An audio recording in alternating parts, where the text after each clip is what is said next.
filmmaking, it comes at a great price. There's no time for anything else. I thought he was just an actor, right? My man wrote and produced everything. This is the secret reason why you can't throw away the Apple boxes. How many boxes do you have? At least 10, without a doubt. Yeah! At least, what am I going to do in the marketplace? And how can I utilize the colors to my advantage? You can build a GPT, a customized version of Chat GPT for almost anything. I actually created my first Chat GPT, which was so easy and fun. What's poppin', what's poppin', what's poppin'? Welcome, Nicky and Moose. I'm Nicky. That's Moose. What's up, Moose? What up, y'all? And on this episode, we get inside of your mind. Do you know why you buy what you buy? Do you know why you keep certain items? Do you know why you buy more than you should? We talk about the psychology of branding and business. We also talk about a topic that is extremely hated, especially for me, taxes, and a Netflix documentary that was surprisingly good. And of course, we got a new question of the week. Moose, how are we feeling about this episode? A lot of fire topics on this one. Bare minimum, we saving you a couple $100 while you shop this holiday season. Let's get into this intro. Two kids from Queens, cut from a different cloth. Now joining forces, helping you to elevate your personal brand. Yeah, I'm talking about Nicky and Moose, bringing you a never-before-seen perspective into the mindset, the mentality, the behaviors, the driving force, but more importantly, the stories behind the people and brands that you know and love the most. And of course, this episode is powered by Ecamm Live, the #1 all-in-one streaming platform that not only allows you to stream on Facebook, Instagram, YouTube, LinkedIn, all the social media platforms, but it's amazing for the pre-recorded videos as well, just like this podcast. So you could do your courses, you could do your Zoom calls, your Google Meetups, everything that you need to do to look very professional. Ecamm Live got you. You can do your own show, everything. And we're giving away 14 days on us if you go to www.nickyandmoose.com/ecamm for your 14-day free trial. Hello. Moose, how we feeling? Man, I am good. It's that time of the year again where I start talking about taxes because I've had 2 meetings with my accounting people. Each have run. Let me tell you, when you have 2-hour meetings in 1 week, you're like, wait a second. Why did I just feel like I spent the whole week doing taxes real quick? That was bananas. So, yeah. Outside of that, of course, Nicky knows that's not, I know that's not Nicky's favorite topic. She's like, what? Not taxes.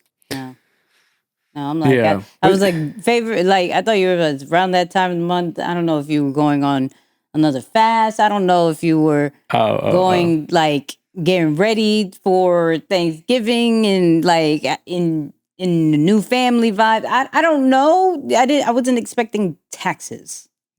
Yeah. No, it's that time of the year, man. If you don't do it now, or at least go into. So let me just tell you why this is as boring as it is. Especially for creative people, I could only imagine. You're like, taxes? Taxes sound like AI saying practice. We talking about practice, man. In that video right now, but I'll tell you why. So for most people who don't stay on top of their numbers, which by the way, even if you think you're on top of your numbers, when you really start crunching it with the accountants and the way they, categorize everything, it comes to the end of the year and there's always some surprises. There are always some things where you did more than what you expected, less than what you expected. There's just some things for you to clean up. So this Q3 meeting is so critical because it allows you to make any final adjustments before it becomes too late and you have to eat a giant tax bill next year where typically everyone is upset, right? I understand no one wants to pay a lot of taxes, but they don't really put emphasis on how important this Q3 meeting is. So, it's a love-hate relationship this time of the year with me with taxes, but there is some serious benefit. I will say that. It's not fun, but it is beneficial to really lock in and be like, all right, cool. Let me clean up the numbers. Let me get clear on the books. What do we need to do? Do we need to make some adjustments or transfers into some of these retirement accounts, et cetera, et cetera? So for those of you listening who just closed your ears for the last 2 minutes as I was talking about it, I will say just reach out to your accountant if he hasn't reached out to you. Make sure you meet with him before December 31st. Okay. All right.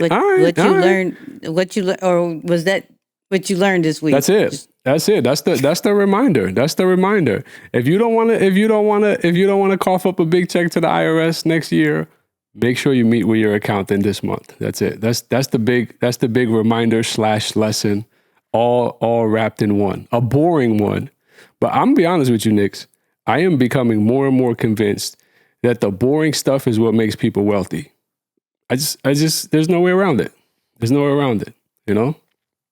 A boring makes you wealthy. It adds an extra zero. How about that? Boring adds an extra zero. I don't even know what sound effect to give. I'm like, okay. Yeah, I'll just clap it up for you. Thank you. I appreciate that. Hats off. Yeah, hats off. We're just gonna clap it up. Okay. As for me, I'm not talking about taxes. I'm talking about Sylvester Stallone. Did you see that documentary that they have on Netflix? I haven't yet. It came up as one of the, what do they call, like the trending, Yes. docs or whatever. So I did see that. Yeah. It's so good, and I didn't think I was gonna like it.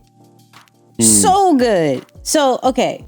So mind you, I didn't care for Sylvester Stallone. All I know him is for Rocky, right?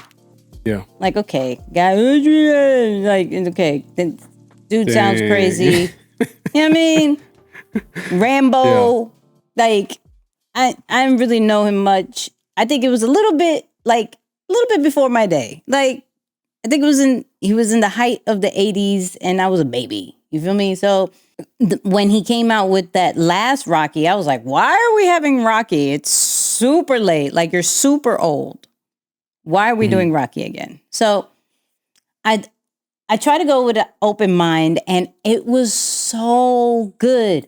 Reason why I really liked it is because he truly paved his own way. I didn't know. I thought he was just an actor, right?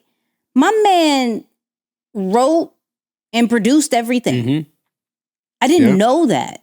I didn't know that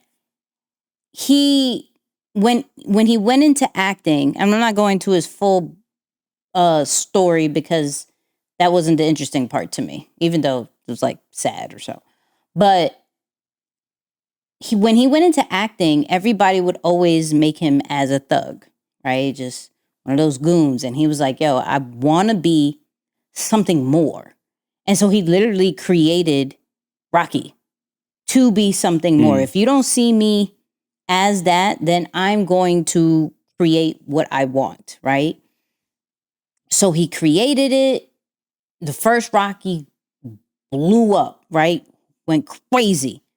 And so then the expectations of like, can you do it again? Can you do it again? Like, that whole nine was always weighing on him. And then there was a bar that he said that there was a point where I think it was between Rocky 3 or 4 where he was just trying all these different other characters, right? He was on all these different movies and it just wasn't hitting, right? I think he was even in a movie with Robert De Niro. It just wasn't hitting. And he says something to the effect like, a lot of actors, and I'm going to phrase it to like a lot of creators are going to be like, yo, I'm so much more than just this one thing, right? I'm so much more. I could do all these different things. But you were meant for one role, right? You were meant for one kind of style. Yes, you could do all those other things, but your purpose is this one thing, right? So yeah, he could do all these other comedy stuff and it could flop, it could do mediocre, but it would never reach the level of Rocky. and Rambo. So even in his later career, when he would do, what was the ones where all the old people came in? It was like Arnold Schwarzenegger. It was like all the action people, but they were like old. I forgot I'm sorry, seasoned. I apologize. Right? But he was, I think it was the Expendables, something like that. But he was saying that as he was doing that, he was getting hurt. It was just getting too much. It was weighing on him. And it was just a lot of what creators really go through of, okay, you're not putting me at the seat of the table. I'm going to create my own table. Okay, I'm so much more than this, but it never really hits the same way than what you know me for and what I really do, like what I created. I created Rocky. I created Rambo. Like I created these things, yet I'm trying to go away from it because I just don't want you to know me for that. And I know I've had conversations about, I don't want to be known just for this. I know a lot of people that are like, I just don't want to be known for that. But we may be pushing back on the thing that really makes us extremely successful. Mm-hmm. And it's already showed a glimpse of it, and we saw it, and we were like, no, we're so much more. And we may have to just accept that this was our calling. So for that, and just seeing like how dope he really is was really good to see. Like, yeah, extremely good to see. If you didn't see it, you should. And I didn't give away too much this time, so yes. That was good. But another thing, and I'll mention this because I'm a geek. I got to talk about Chat GPT. I got to talk about Chat GPT. You know what I mean? Please do. Please do. Yeah. Please do. Please. So shout out to the AI toolkit Deeper Than the Brand. I actually created my first Chat GPT, which was so easy and fun. Okay. So for those who don't know, OpenAI, which is, the creator of Chat GPT, they did this big dev conference. It's more for developers and talks about API, really nerdy stuff that we necessarily don't really care about. But they made two major announcements that was super interesting. One, ChatGPT 4 Turbo. So newer version, not necessarily faster, but it has way more characters. So this one has about 128K tokens, which means like literally you could put a whole book. You put all your PDFs in there and it accepts it, and you don't have to break it into different parts anymore because that could be very frustrating, right? Two, when you can talk to it, right? Because ChatGPT now has where you can talk to it and it talks back to you. So now it has a little bit more of like native language, like you can actually understand what it says. Like it sounds like an actual human being, not super robotic like how we know of Siri and everything else. So they made that kind of a improvement. Another improvement that they did was if you have ChatGPT 4, where you would normally have to do like web browsing and data analysts and DALL-E 3, and it was all being different things, it now collapsed, and ChatGPT can know when you want to surf the web, when you want to make images, when you want to analyze a certain PDF, or all in one take, and it does it very well.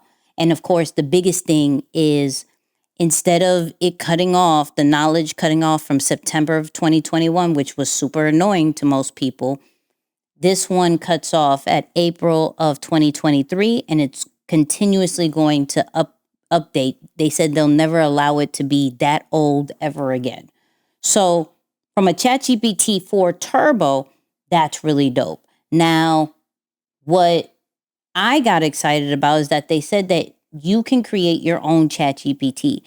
And for most, the people that are creating their own different chat bots with third parties, there's a lot of coding to make those different types of software. Where this one, it takes no code. It's literally like you talking to Chat GPT. Hey, I want to create this. Can you? And it's crazy because it'll create a title for you. It'll create a logo for you for it. It'll take you through the steps. On the side of it, it'll create this playground where you can test it out if you like it or not. One thing that I created was like a YouTube title generator, right? Where you give it an idea and it will ask you a few questions as far as your target audience, what is the transformation is trying to do, and it'll come up with 5 titles that you can put based off the YouTube formula that I gave it. What I'm also trying to work on is it creating thumbnails. It's going to create thumbnails off of the titles as well. So I'm working on that. I did that on live in the community, and it was simple. And you can either keep it to yourself, you can share it with people who have the link, or you can make it public. What they're going to be doing is that they are going to create a GPT store, just like an app store, just like a Google Play store. But whoever makes those, they have a chance of having revenue share for when it does go public. So this is ways for creators to make a little extra couple of coins, because if your ChatGPT or your GPT, that's what they're calling it, goes, then that's an extra revenue stream to keep in mind. My thought process is already, if you have a community, what are the different GPTs that you're creating that only your community has access to, that is more of your brand, whether it is literally a mini you of it, like you could do a question and answer, and whatever questions they have, it's answering it in your tone with your knowledge, whether it is, let's say, an idea generator for what you do, right? And there's so many different other ideas that you can do. I'm more of just like, or even like a challenge. Like if you have a challenge that you want to do, have them talk and bring accountability inside of that actual GPT. And then it could tell you next steps of what to do, congratulate them, in all these great, amazing things. So that's me geeking out for a little bit. Apologize, but I'm really excited about that one because there's so many different ideas that I have as far as the ChatGPT part of it, where you're creating your own. Because now, instead of having all those different chats on the side of your ChatGPT, if you use it that much, now literally you can trigger it. And then for those people who have teams, you can share that out to your team. So it's something that is duplicated instead of SOPs and that whole nine. Look, this literally does everything, and it'll tell you everything within this GPT. I probably just gave certain people certain business models, and I'm just spinning it out real quickly. What's your thoughts on it? Man. Oh my God. So, oh my God. Yeah. I am so incredibly excited about this because I was not expecting the improvement to be what it was. So over the last maybe 3-4 months, I started diving into some of the courses, and I guess like call it course/incubator, but it was all online around this no code AI integration. And it's tough. It's not easy, So I was like, okay, I know there's opportunity here, but to have to learn how to navigate these no-code platforms is a tremendous hula hoop that is taking forever. So when I'm listening to, the keynote, and I was like, wait, did he just say, Sam Altman, when he announced the episode, did he just say what I think he just announced? So I was at the gym just letting it play in the background. So I pick up, I'm like, yo, that's crazy. This thing is now going to be done exactly how you explained, literally through, I guess you call it just simple inputs. So I think I'm really excited about it. I want to think big picture on it. So I'm taking my time to really let it marinate. But shout out to you for already creating some of this, because my thoughts is already on that. Like, I know exactly two main easy ones can be integrated for some of the community members to really make use of on demand at all times.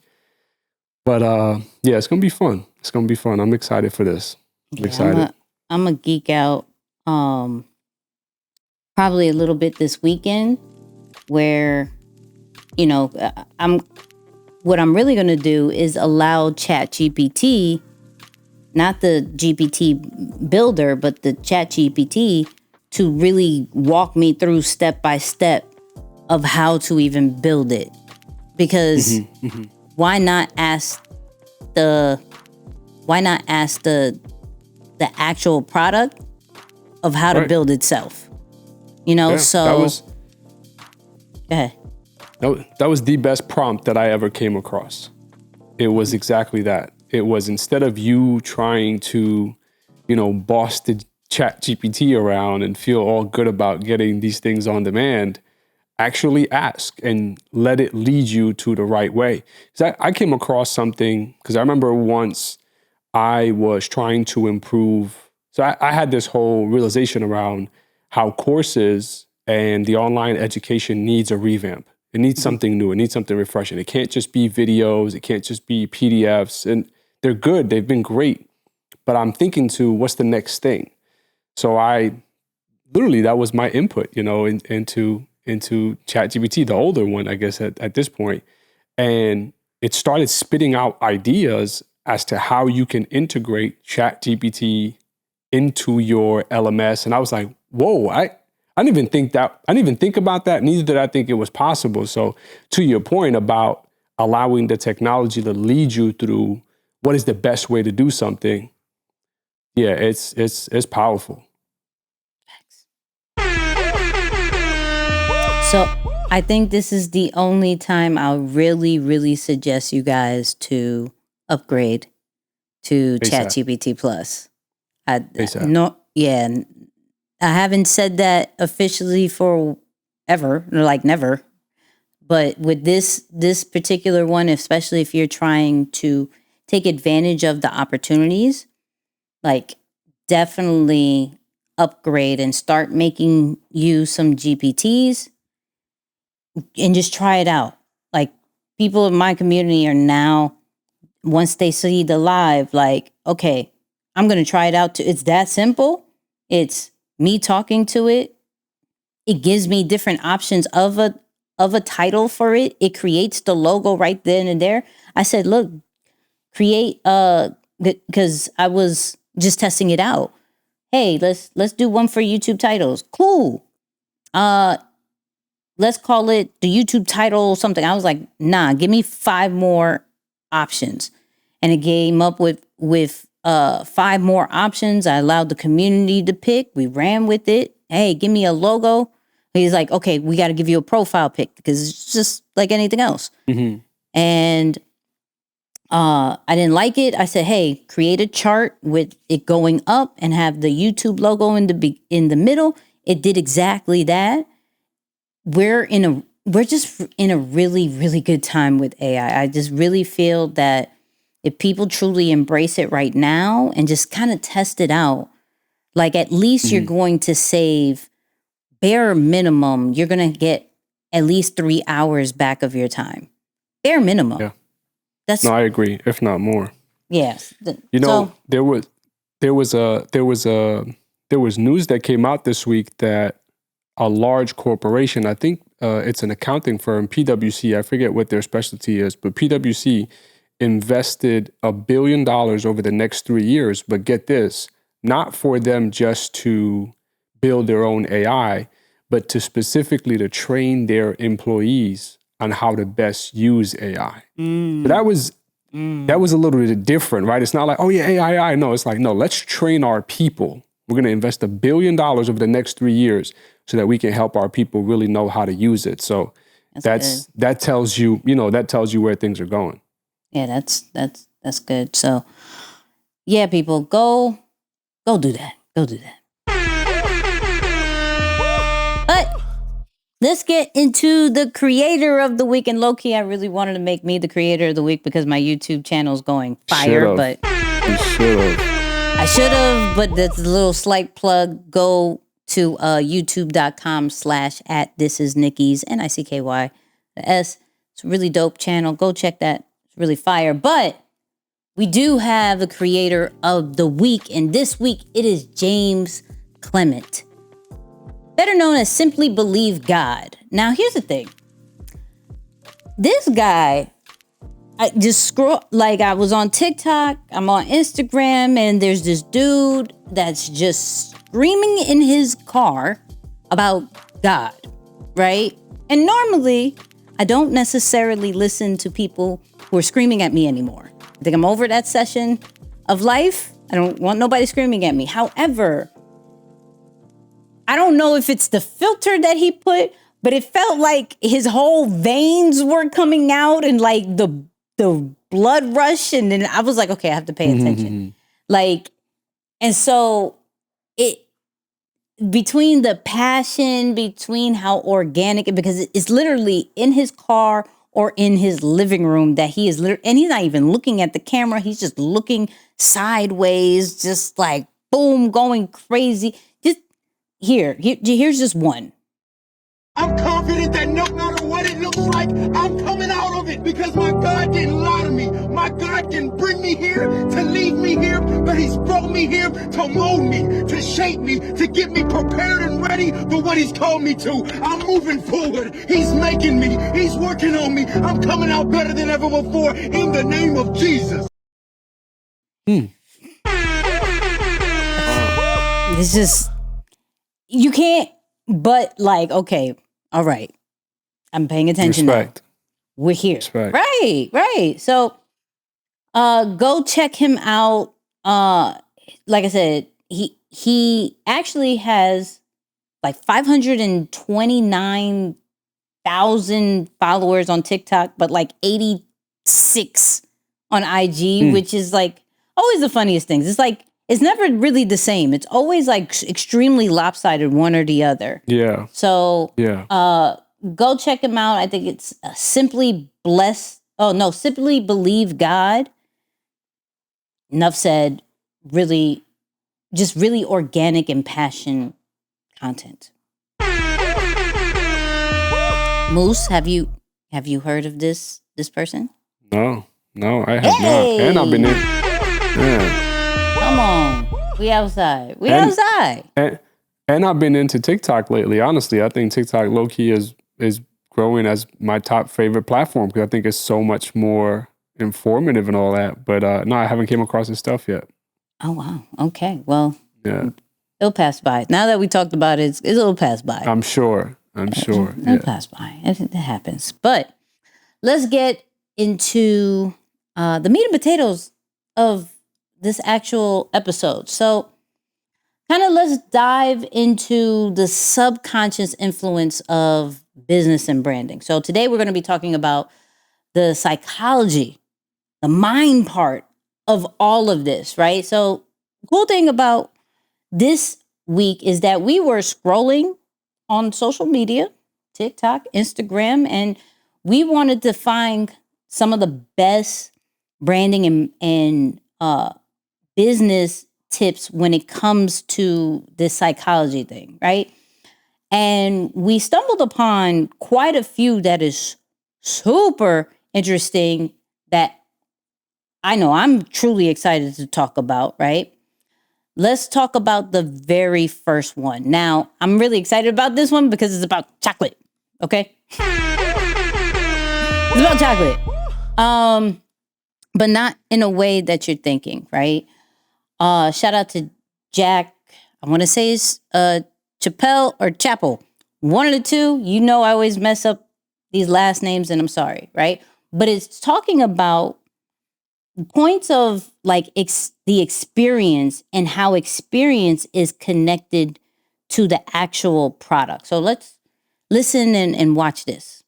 So why do customers stick to some brands forever, even if they don't know any message behind the brand? Let's take an example of 3 different unknown chocolate brands. You decide to purchase 1 box of chocolates from one of these brands at random for $20. You go home and you decide to share some of these chocolates with your new girlfriend or boyfriend. Then you both enjoy the chocolates and have a great night together. This simple act will likely make you a customer for life with this one chocolate brand. That is because your brain will now associate these chocolates with a positive experience you had with your partner.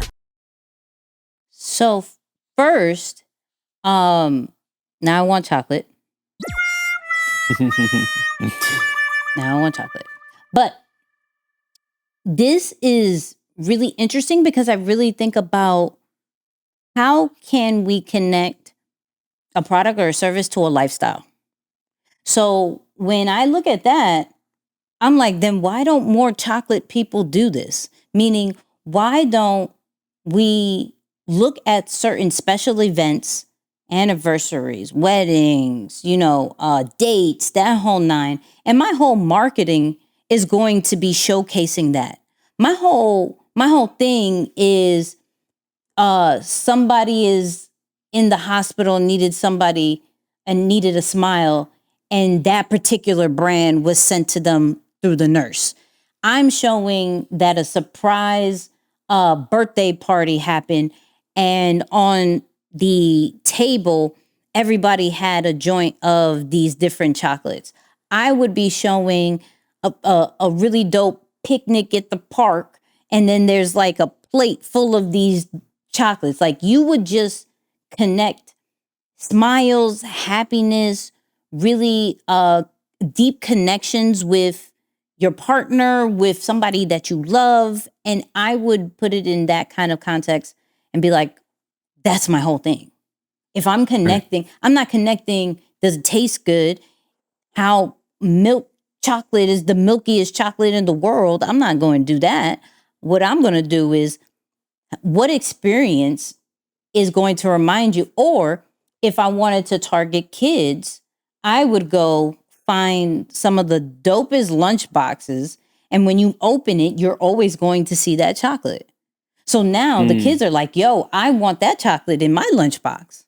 And all different types of lunch boxes. It could be everything from the brown bag, right, to the fanciest lunch box, or just literally the book bag. You open it, and there's always something there. Be like, mom, be like, yo, did you check the side pocket? No, mom. What? Whoop. Oh, thanks, mom. Like, I would show just the different everyday things and put it into that particular product. And I'm saying that because it's like, we can do that with our own product. Like, what is an everyday thing that, and in that sense, it was a positive side. So what is an everyday thing from a positive side that would make people smile, that you can connect your product to, right? Because if you connect it to something negative, they probably won't really rock with it. In that same video that Jack did, he also talked about, like, if you give the person the chocolate and you guys break up, you'll probably never buy that chocolate again, right? Mm-hmm. Because of what you've experienced. So you don't necessarily want to connect it with negative things, but with positive things. If you are now marketing it, if you are now trying to figure out, yo, how do I get this out to the people? How are we showing that this makes us smile? This makes us feel happy. This makes us feel warm inside. So this, yeah, I got all of that out of chocolate. I don't know. Yeah, no, that's powerful. This is me, right? This is me. But this next one, I'm gonna mess up this last name. I know, but I'm gonna try. Right? And then I'm just gonna say Max K. So this next one is from Max K. His last name is Clemenco. If I did that wrong, I apologize, right? And Moose is like, yeah, you did, but we're not gonna say anything. So I'm trying over here. Okay. Now this one is discussing the examples of effective color psychology. Like, everything that we see from colors on a brand actually triggers us to do something. So let's get into that one. Makes you buy stuff. Studies show that 90% of consumer decisions around which product to buy are based specifically on its color. So a brand like Apple uses gray, which is usually a very neutral color, to communicate minimalism, simplicity, and technological progress. Black is one of the most popular colors with Gen Z, and it's actually used among many fashion retailers, such as Nike. And the way that Nike uses black is to communicate style, communicate sophistication, and elegance. Green color is right in the middle of the color spectrum, and it's actually the easiest on your eye. So usually it's used by brands who want to communicate health, who want to make you feel comfortable, healthy, and fresh. For example, Whole Foods. The blue color is used by brands who want you to think that they're stable and reliable. For example, banks and insurance companies. Red color is usually used by brands who want you to buy things fast. This is why when it comes to compulsive purchasing, 99% of all of them are red. So are the fast food brands like Five Guys, McDonald's, and Burger King.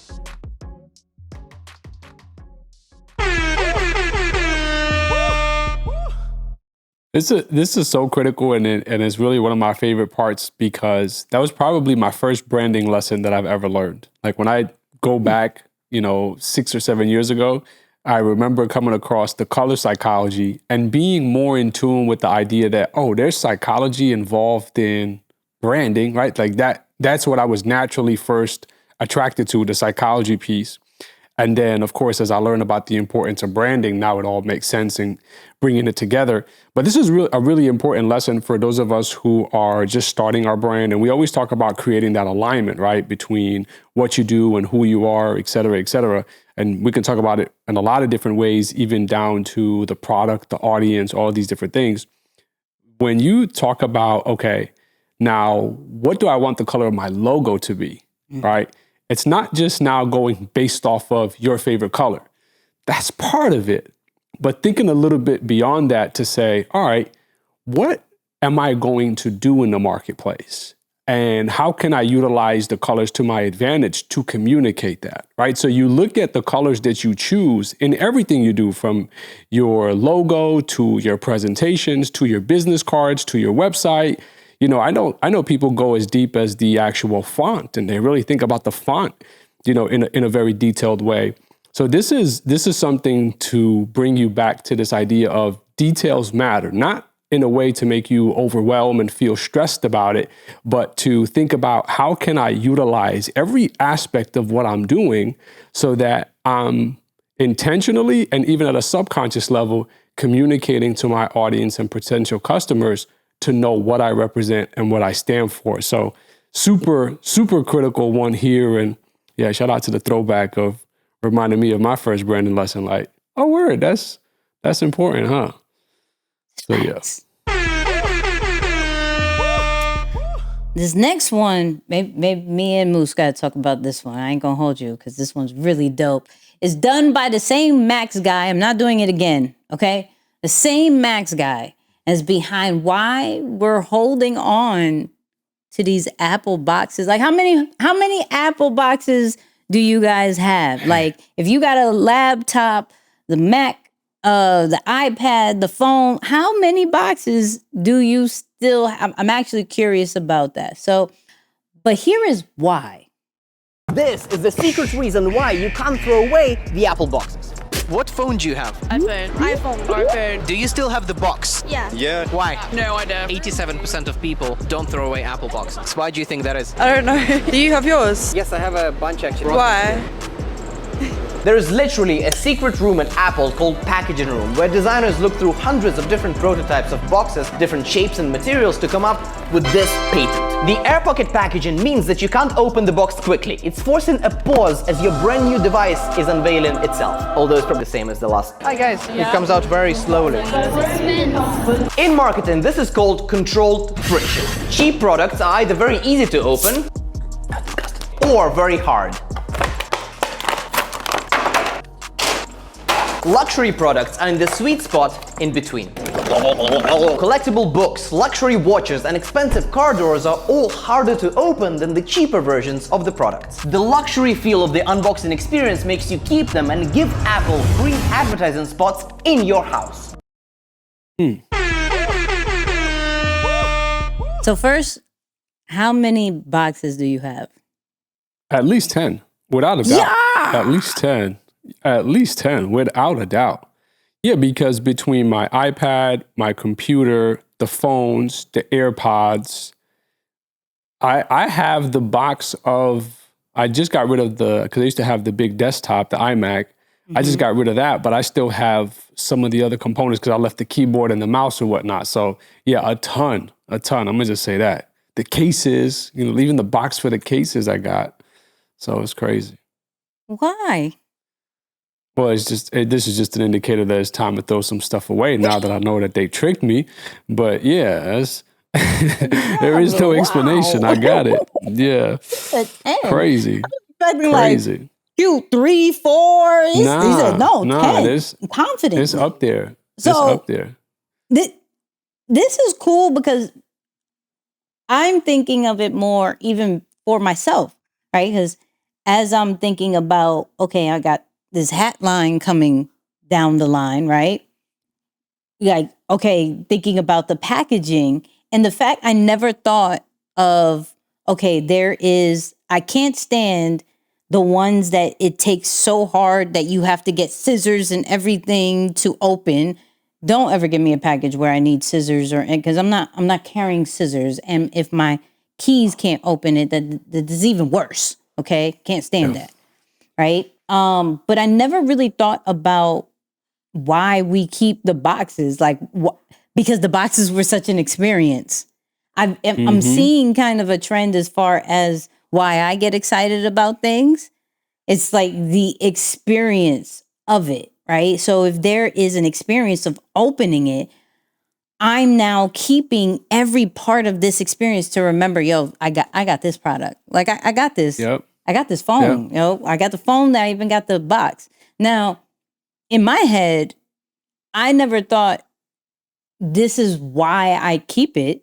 I think one of the main reasons why I keep it, because what if I have to trade it in? And so here's the box. But I always remember they give you another box. They don't even want the original box.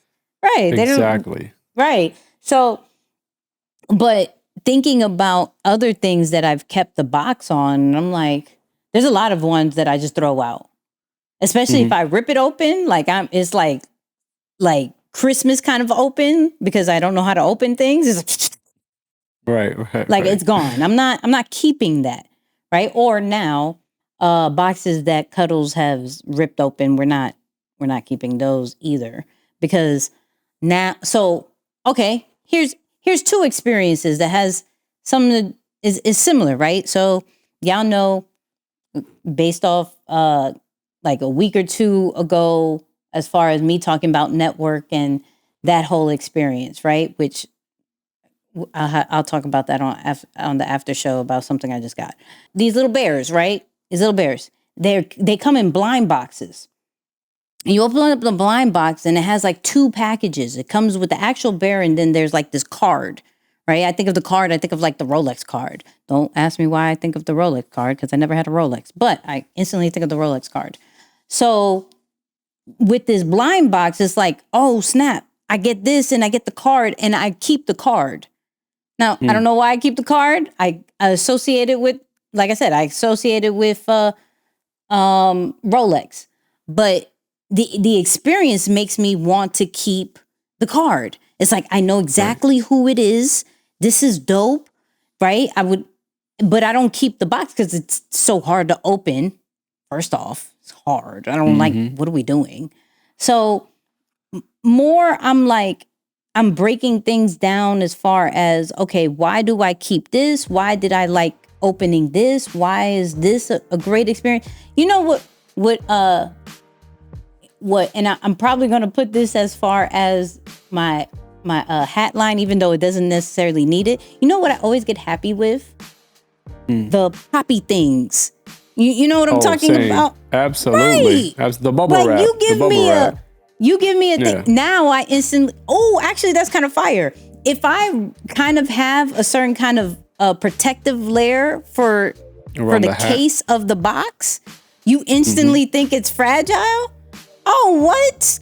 Cool. And you have fun. Oh yeah, no. So when we're thinking about like our own products and like the packaging of it, even that experience is kind of subconsciously embedded in our mind that we didn't even know about.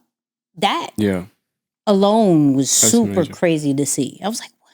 I sent it to Moose so quick. I was like, yo, you got to see this. I don't know. This was I was so like, dope. we had so many other ones we were going to talk about. I was like, no, wait, hold on. You got to see this one. This one's fire. So. Yeah, you know what?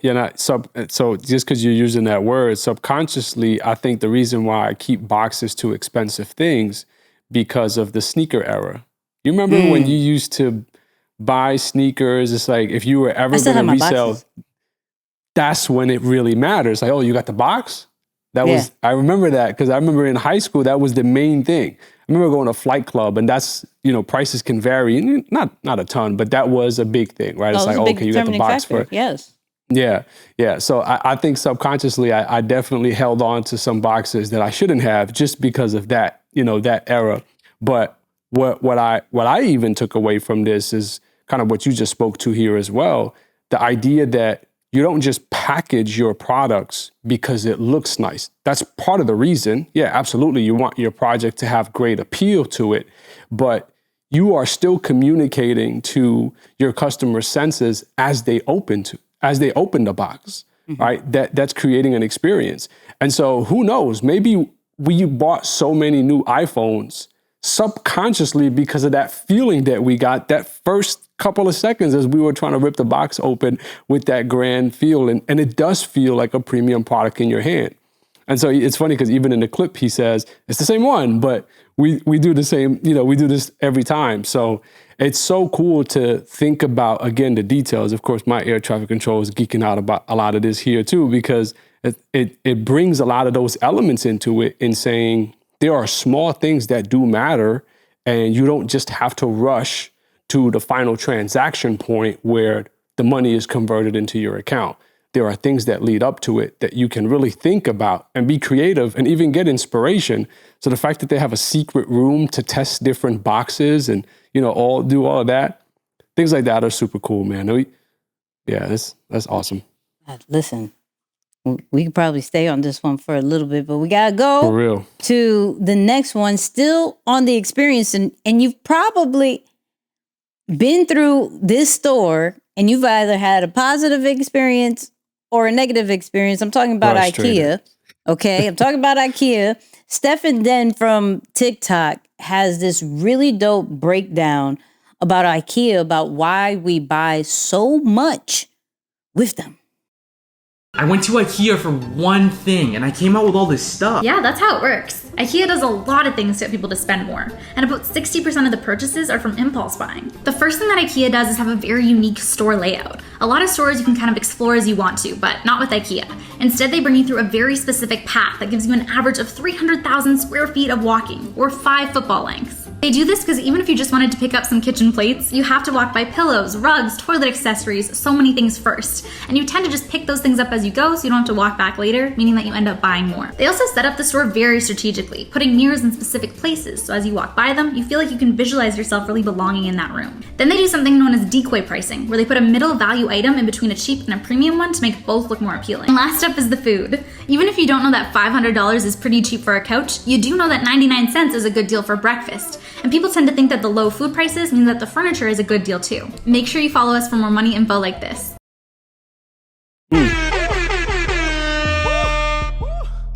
Hey, if nothing else, we just saved you a couple $100 with this episode right here. You know this for a fact because I can't tell you how many times when I first started going to IKEA, I was like, why can't I leave? I want to leave. Get me out of here. You can't exit backward. You try to exit backward, you're getting lost, and it takes you forever until you get through. You're like, oh, I literally just walked the entire store to get to the exit, right? So they almost trap you in there. But again, a lot of these added elements give you an experience where you can see people go there. I remember going once around, forget Black Friday, of course, but it was during COVID when I was moving to my new apartment. The line outside was an hour just to get in, just to get inside. It was almost an hour to get inside. And sure enough, we waited because you know that there are certain things to expect. You know that it's an everything store. It has a lot of what you need when it comes to your furniture needs, etc. So it's so crazy to think that these things are not done by mistake, that they're done by design. And they know it's you know, I think almost directly parallel to the digital and online space when we talk about the reason why summits and challenges and all of these different types of quote unquote webinars have done so well for people, the extended versions of them. It's because your potential customer spends more time with you. And when they spend more time with you, they're more likely to trust you or to want to buy from you because they've learned so much more about your stuff. It's the same thing at the store. If you spend so much time there, or you spend more time than you normally would at a standard store because you couldn't just run in, grab what you want and leave, you're looking at other things and you're like, oh, well, this would be nice. And you know what? Maybe it won't hurt if I get an extra mirror, and maybe I can upgrade the pillows on the couch and this and this and that. Before you know it, you probably went in and bought way more than you need. So creates an experience. And I'm just talking more about the layout, not even the price decoy and some of the other things that you mentioned. But also another thing that was really surprising to me was the food, because I didn't think about that. It's true. It's like if I buy something at the very end, I was like, oh, it's not even that expensive. It makes you undermine what you did spend. So yeah, that's crazy. I just don't like that I can't get out of the store when I want to get out of the store. Oh, I know so many people can relate with that. Ah, God. Like I went to IKEA twice recently, and I was just like, I don't want to walk this much. I don't want to walk. I was ready at the second section. Like, I was ready to go. Like, why do I have to walk the whole, this is horrible. Anyway, so that's that. But we can't leave without just talking about the very basic store, right? The grocery store. So shout out to Gerardo Perez, because he breaks down the whole layout of the grocery store and how it makes us happy and why do we buy some extra stuff. You know what they should have done? One about Walmart, but we'll talk about that later. Grocery stores are designed to manipulate you into spending more money. I'm not sure if you've noticed, but almost all grocery stores have the same layout. They typically start with the fruits and vegetables as you enter. This is because the fresh scents and bright colors inspire a positive and happy mental state. And when you're happy, you spend more money. Typically, if they have a bakery, they'll have that towards the entrance. The smell of fresh baked bread will get your appetite going. As you keep going, you'll come across fresh foods like seafood and the deli section. Next, notice how the dairy section is literally at the opposite end of the entrance. This is strategic because dairy products like milk, eggs, and cheese are the most frequent purchases at a grocery store. They want you to make the entire journey across the store in hopes that you add other random to your cart too. Lastly, at the checkout, we have all those little afterthoughts like candy, chocolate, gum, and drinks. As you can see, this layout is no accident. It's intentional and shows that I'm hungry for no reason now. So there's a particular part. There's two parts I wanted to point out with that one is the layout of where the dairy products is, right? And that's great how it's like, oh, the fruits and vegetables and blah, blah, blah. That's great, right? Now, I know for me, for certain grocery stores, I skip all that. You know me? I'm not the healthiest. We know this. So I skip all that. So I don't even go through it's smelly great and I feel, no. But I do go all the way to the back, right? And I'm like, why is it all the way at the back? Why? And to come to find out that you have to pass through certain aisles and you're going to want to buy, or what they're hoping is that you go and buy extra stuff. Now, I do get caught up sometimes. I do. I'm not going to lie.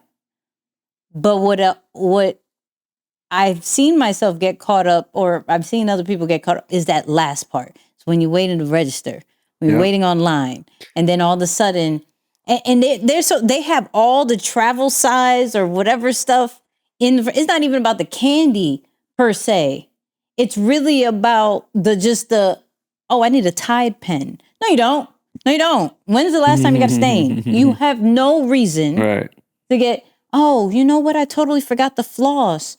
Oh, they have extra razors. Why is razors that? The razor should be by the razors. Why is there, not only is the car air freshener situation, but then you have lotion, then you have chapstick. All of a sudden, everybody has chapstick. It's just, that is just making you, oh, why not? I'm waiting. It's I'm bored. I'm already waiting. Might as well get this, right? Yeah.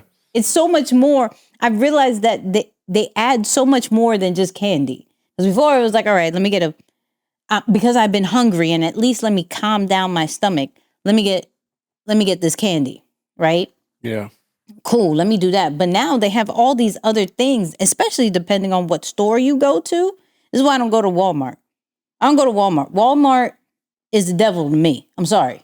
I can't. I can't remember the last time I've been to a Walmart voluntarily, right? Because there was one time that I went in there and I spent $400 and all I wanted was like cocoa butter. That's all I wanted was cocoa butter, and I got $400 worth because it's a mega store. So all of a sudden I needed a printer or something. No, I didn't. I didn't need a printer. I didn't need any of that. And all of a sudden I needed these types of video games and this memory card. And then I got to get these. I hated it. I hate Walmart.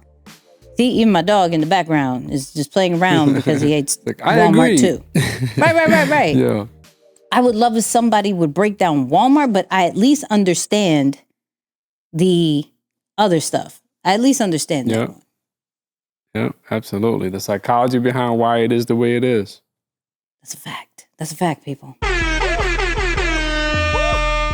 So let us know what you think. Have you been a victim of this training that these brands have totally studied and kind of strategically place certain things, do certain things, have certain types of colors? And then also, what are you going to apply or change inside of your brand? Are you thinking about adding a new color? Are you thinking about the packaging of certain things? Are you thinking about how you lay certain things out on a website, on an actual physical store? Because digital and physical, it doesn't matter. It still all applies. So, yep, that's the psychology of branding and business. Now, we have, I didn't even tell Moose what it was. Okay? It is the question of the weekend. It's pretty good. It's a pretty good one. I'm not going to lie. Okay. But, of course, this segment is sponsored by Flight Assessment, flightassessment.com. Discover your personal superpower and learn how to use the superpower to become a master communicator, strengthen all your relationships, and develop the self-awareness you need to fulfill your highest potential. Please go to flightassessment.com. But this week, we have, which has more powerful impact on your loyalty to a brand? The emotional connection from the positive experiences or the allure of aesthetically pleasing product design? Do you stick with a brand because it makes you feel good or because it makes you look good? Dang.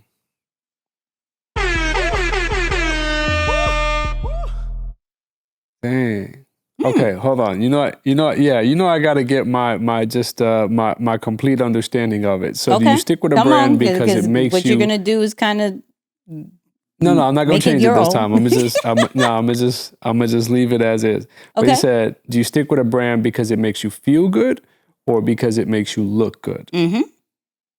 Yeah. Man, I think I have to go with what really is coming to mind right now, which is the selfish answer of I stick with what makes me look good. Yeah, I'm gonna be honest. Yeah. Because I think that I like to think that I'm more of the opposite of an impulsive buyer, whatever that is. Like, rarely ever am I just addicted to a thing, right? Now, certain brands or certain products specifically, I have just learned that when I buy cheap, I end up buying twice, right? So you end up buying the cheap product that you thought was going to save you some money, and then you end up buying the original product that you avoided buying anyway. And it's like, oh, well, here go again. I ended up just spending more money.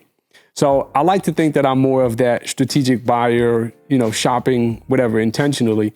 But definitely most of my decisions are guided by what is going to make me look good. So even from a clothing standpoint, which is kind of weird too, because when you look good, you feel good. That whole like Dion saying. So it's like you look good, you feel good, etc. But no, I gotta say, I think most of my purchasing decisions are definitely, led off of that. It's like what things, and I think there's also that brand association, right? It's like I still make fun of people who have Android.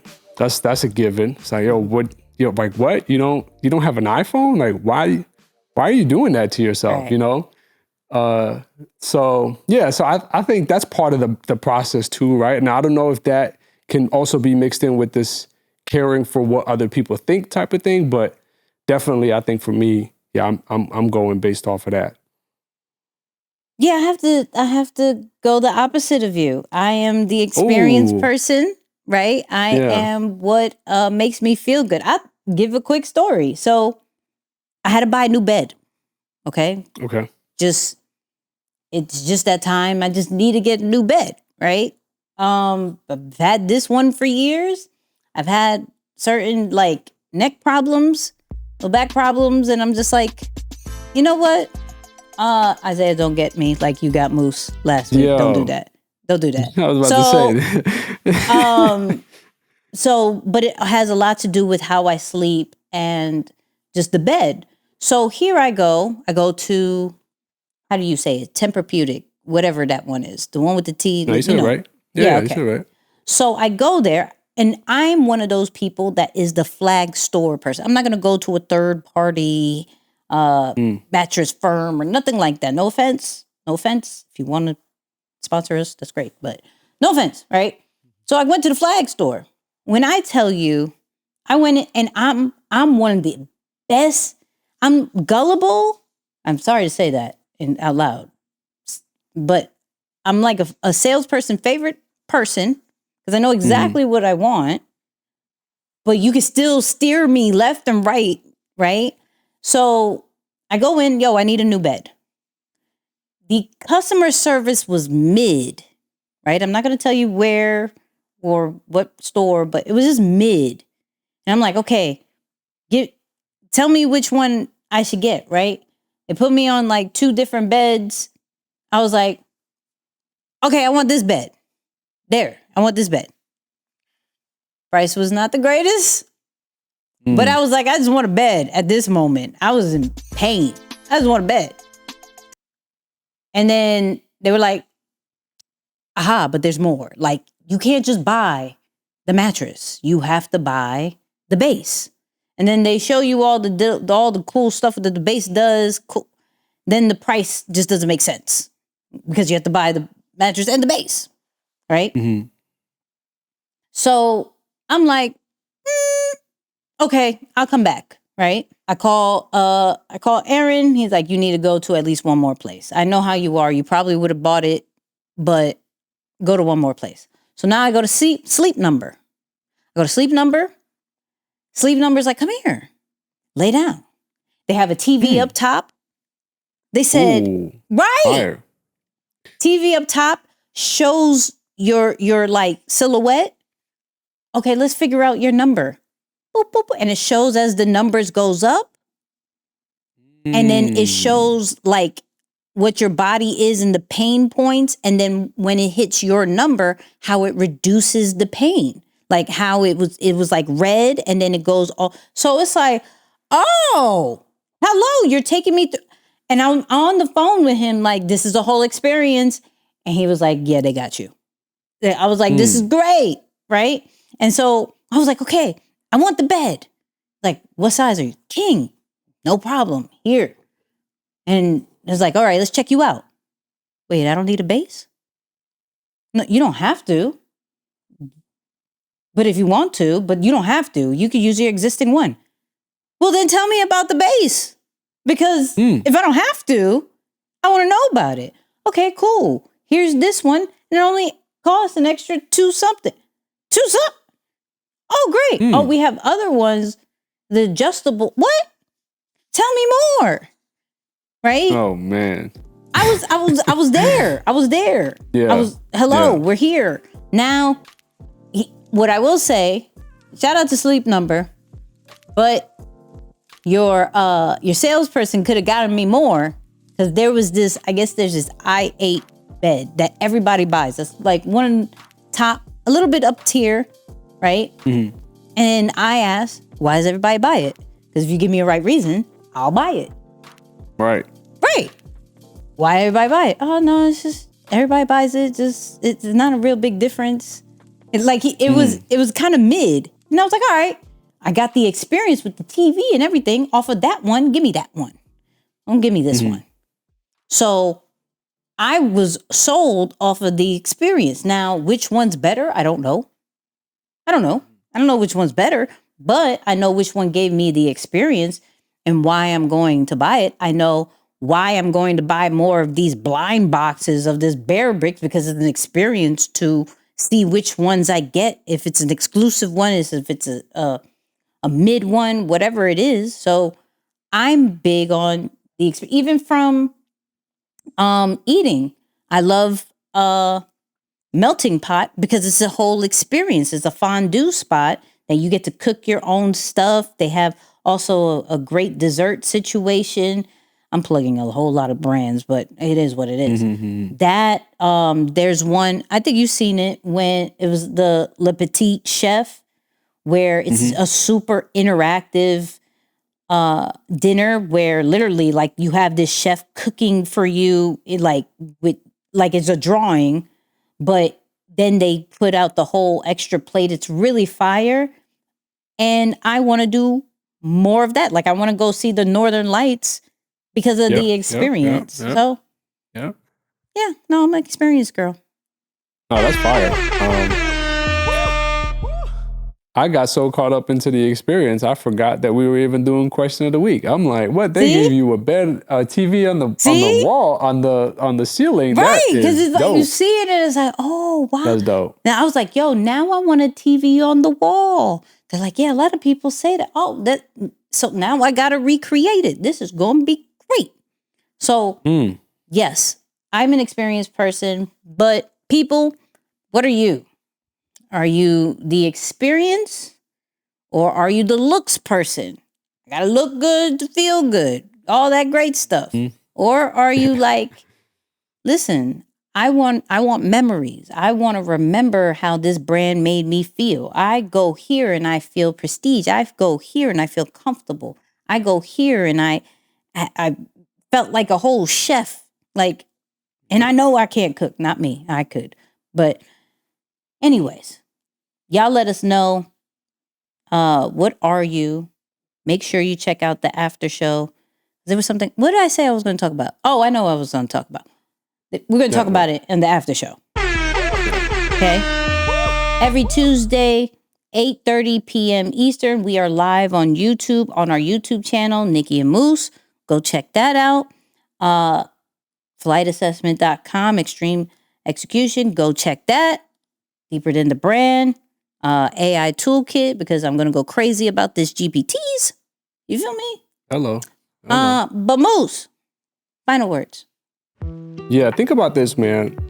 Your past is your path to understand the present. So for those of you who are wondering why you might be stuck in the position that you're in, whether unhappy with the amount of growth or progress you've made this year, it's probably because you either ran from your past or you're stuck in your past. So I'm not saying go back and do either of those. I'm just saying go back and try and get understanding from your past so you can make sense of your present and eventually live in peace. There it is.